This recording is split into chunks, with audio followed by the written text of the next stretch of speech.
E aí pessoal do YouTube, beleza? Aqui é o Lucas da LL Tutoriais HD. E hoje irei ensinar vocês como baixar um vídeo pelo seu AutobiCat. Vamos lá. Primeiramente abre o seu AutobiCat. Abrir assim. Aí você vai lá no seu navegador, coloca lá vídeo. Aí você vai copiar o link dele. Você cola aqui, ó, no URL e clica em baixar. Você fecha isso aqui. Está baixando. Eu vou dar uma pausa aqui enquanto baixa e já eu volto. Voltei, pessoal, já está acabando de baixar aqui. Esperar acabar.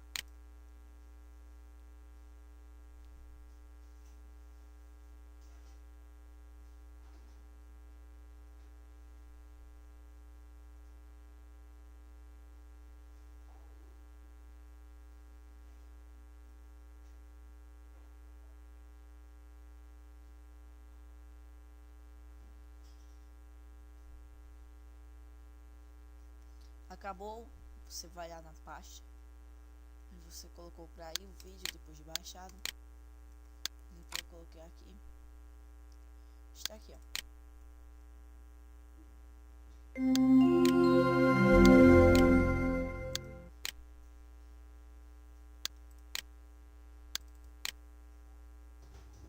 Está aqui o vídeo já baixado. É isso aí, valeu, até a próxima.